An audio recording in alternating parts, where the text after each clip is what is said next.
अरे घरात काय बसलात, बाहेर पडा.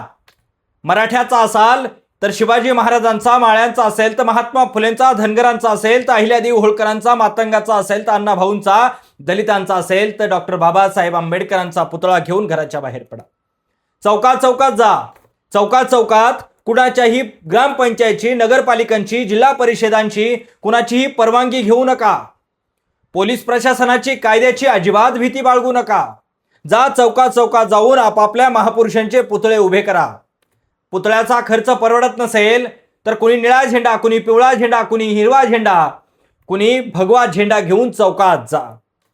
रातोरात अंधाऱ्या रात्री ते पुतळे, ते झेंडे चौकात चौकात लावा. जिथं रहदारीला अडथळा निर्माण होईल, जिथं इतर समाजाची माणसं एकत्र येतात, तिथं जाऊन ते पुतळे, ते झेंडे रोवा.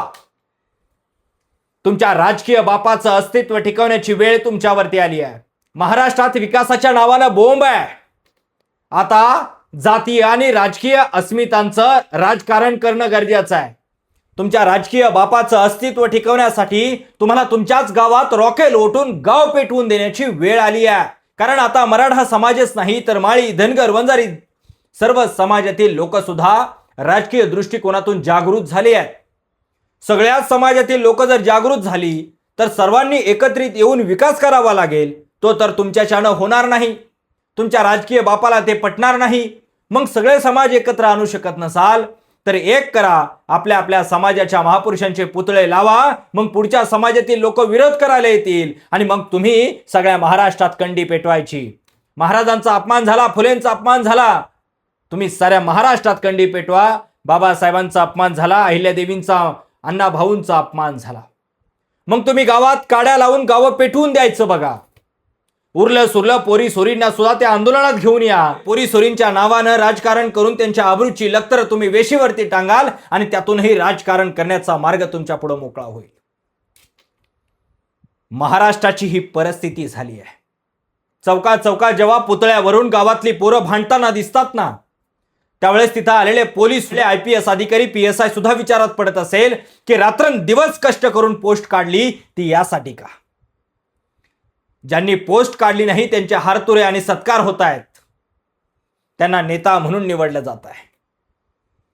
गावातील मास्तर त्याच चौकातून शाळेमध्ये जात असताना विचार करत असेल, आम्ही या पोरांना हे शिवाजी महाराज, हे महात्मा फुले, हे अहिल्यादेवी होळकर शिकवल्या का?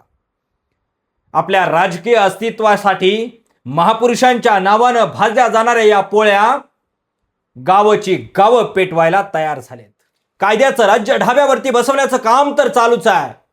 पण वर्षानुवर्ष हे विष जे पेरलंय, त्या विषाची मुळं, त्या विषाची पाळमुळं इतकी खोलवर गेली आहेत की जर यांच्या विरोधात कोणी बोललं तर ते जीव घ्यायला सुद्धा मागं पुढं पाहत नाहीये. याच महाराष्ट्राला, याच महापुरुषांनी एकत्रित आणण्यासाठी, जाती समाजाची वीण घट्ट करण्यासाठी आपलं आयुष्य वेचलंय. त्याच महापुरुषांची राजरोजपणे दररोज विटंबना होत आहे. जातीयवादी गेंड्यांकडून, जातीयवादी लोंढ्यांकडून. समाजातील लोकांनी जागरूक झालं पाहिजे. आपल्या जातीतील माणूस जर महापुरुषांच्या नावानं राजकारण करत असेल तर त्याला वेळीच थांबवण्याची जबाबदारी प्रत्येक समाजानं घेतली पाहिजे. नाहीतर विनाश अटळ आहे.